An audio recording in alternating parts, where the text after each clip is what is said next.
Members, this amendment makes revisions to the major unemployment reforms that were enacted in 2011 by then Governor Rick Scott.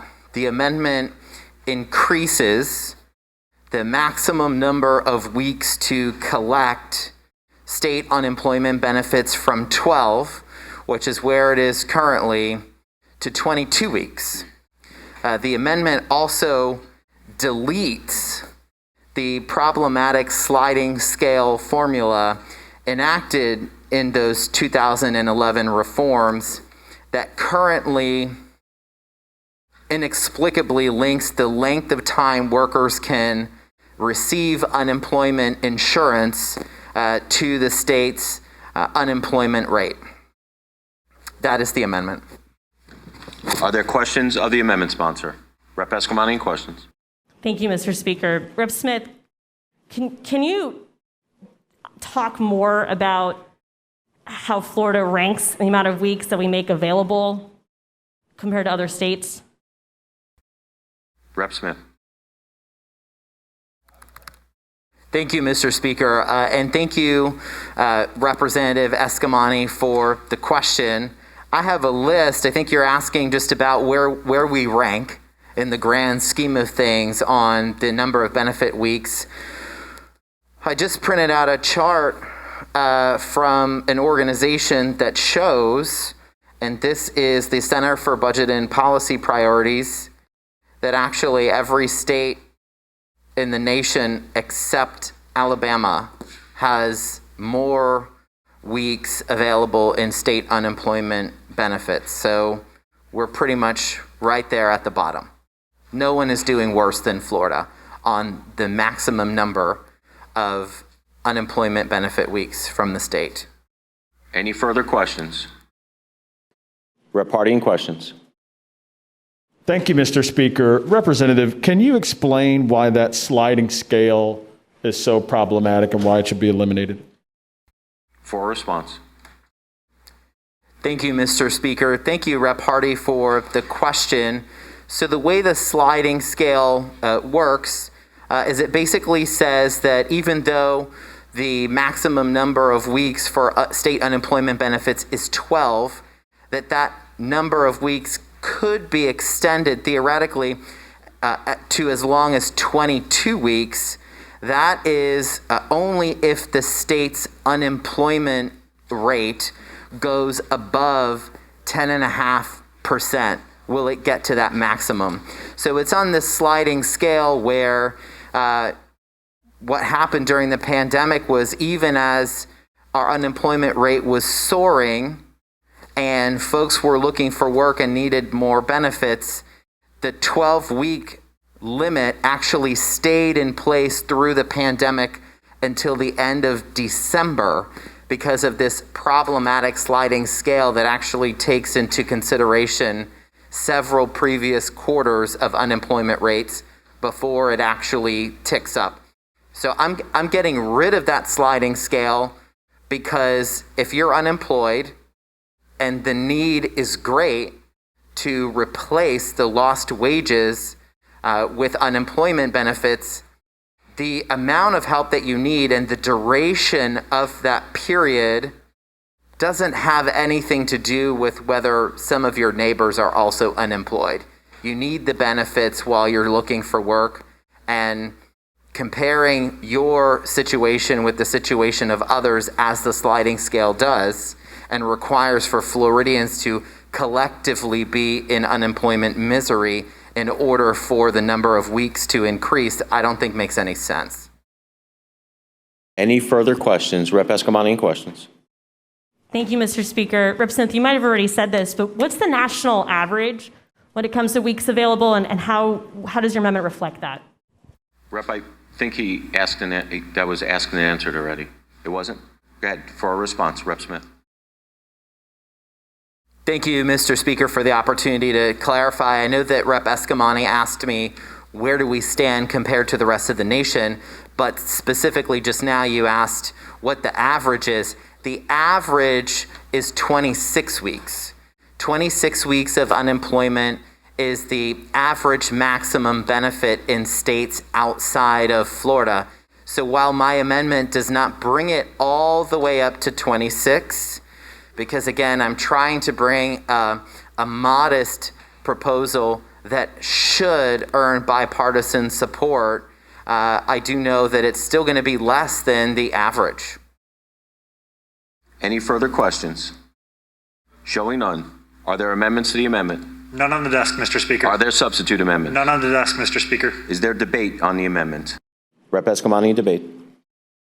Thank you, Mr. Speaker. I want to thank Representative Smith for bringing forth this amendment, and it seems like a compromise amendment as well, because as you heard from the sponsor of this amendment, the national average for weeks available to unemployment is 26 weeks. This amendment is 22, and so it's actually less than national average, but the benefit of it is that you always have access to 22 weeks compared to the current sliding scale that we use.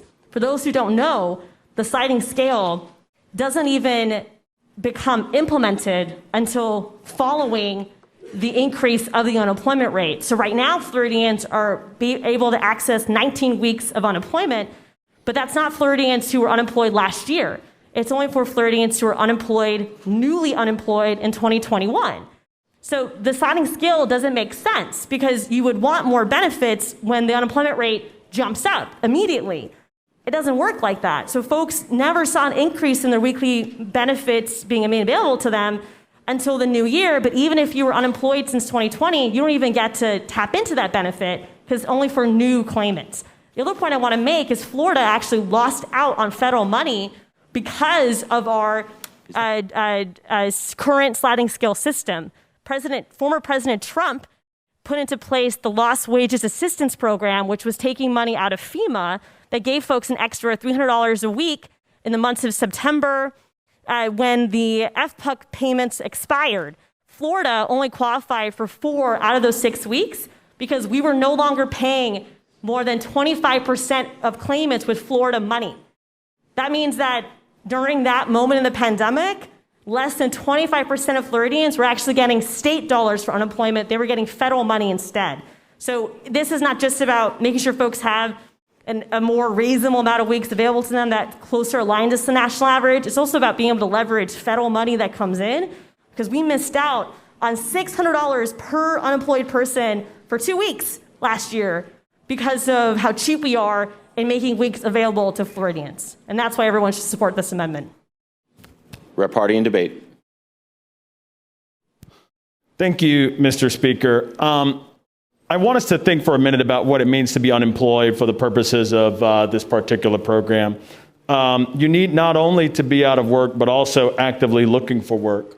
And I would remind you all that we just rejected an amendment brought forward by Representative Escamani that would have brought into the kinds of activities that count toward a job search in order to qualify for these benefits. So we are retaining a narrow definition of what it means to search for work. So the people who would qualify for these benefits are people who are trying to get back into the workforce. My perspective is that someone who's unemployed for the purposes of this program should be able to receive benefits for as long as they are unemployed and for as long as they're trying to get back into the workforce, because it seems arbitrary to pick any number of weeks and say, no more benefits for you. We're not going to help you feed your family, keep the roof over your head, keep the lights on while you're trying to get back on your feet.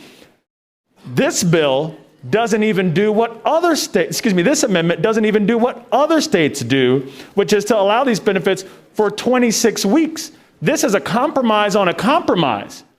22 weeks is not very much when you're dealing not just with the kind of recession that we had during this pandemic, but with the kinds of recessions that we have apparently been having for some time. The Great Recession was a major issue. People were out of work for a long time, and we need to make sure that we have their backs and that they can take care of themselves and their families. I support this amendment, and I thank the representative for bringing it forward. Any further debates? Showing none, Rep. Smith, you are recognized to close on your amendment. Thank you, Mr. Speaker. Members, I was hoping that folks who opposed this amendment would stand up and explain why. I was hoping that they would do the same when Rep. Escamani brought forward her amendment to increase the weekly benefit by only $100. Because the reality is that last summer, all of us, almost all of us, on both sides of the aisle, made promises to come back to Tallahassee to make these types of changes. And we all understood and acknowledged that Florida's broken unemployment system is about so much more than a website. So much more than a website. Yes, you all received calls asking for help with unemployment benefits. People who needed their benefits. They were crying on the phone, saying that they couldn't feed their families, that they couldn't afford their medications for themselves or their children. How quickly we forget. How can we forget what happened last summer? Members, I recently reviewed some of the debate in this chamber from 2011, when the legislature at the time in the Florida House of Representatives passed a bill to reduce the maximum number of weeks that Floridians could claim unemployment benefits from the state. They reduced it from 26 to 12. Slashed it. Burned it down. The program, the safety net program that so many people relied upon. And in those debates, I heard people stand up, even though no one did today, and they explained why we needed to have this sliding scale. Well, we know that if the unemployment rate is really high for a long period of time, clearly this is not the fault of the worker, it's just the economy. So let's just give them a little bit more. So then am I to assume that the same defense stands, that you oppose the amendment because you believe that folks who are claiming more than 12 weeks of unemployment benefits are somehow themselves to blame? They should just go to work? Members, this is not expensive. Since you rejected Rep. Escamani's amendment, we're paying these folks $275 weekly. And now the Unemployment Insurance Trust Fund is flush with resources based on legislation already passed in the last couple of weeks. So what are we worried about? I know that many members of this body oppose bailouts from the federal government. Well, members, because of how short the benefits are for unemployment in Florida, because of how low the weekly benefits are, the federal government came and bailed us out. They bailed us out. They implemented programs like PEUC that gave us an additional 13 weeks of unemployment benefits from the state, paid for it. Members, what would we have done without that? I'd like to think that Florida is self-sufficient on its own to take care of our workers without a federal bailout. We also lost out on the low wage assistance program 2 weeks from that. We didn't get the full 6 weeks because of how paltry these benefits are. That's what we're trying to do. Just increase the amount of time that folks are able to rely on this important safety net. We all talked about it. And members, we're going on the board because this is the only vehicle. All the big talk we heard on the campaign trail about increasing unemployment benefits and fixing the system, this bill, this is it. This is the only chance we have to increase the number of weeks and increase the benefit. So it's now or never, members.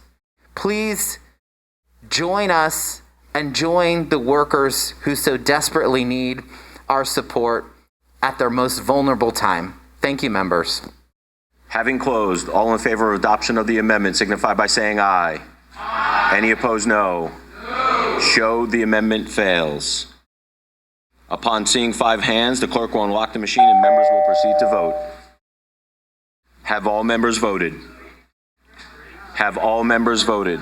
The clerk will lock the machine and announce the vote. 39 yeas, 76 nays, Mr. Speaker. Show the amendment fails.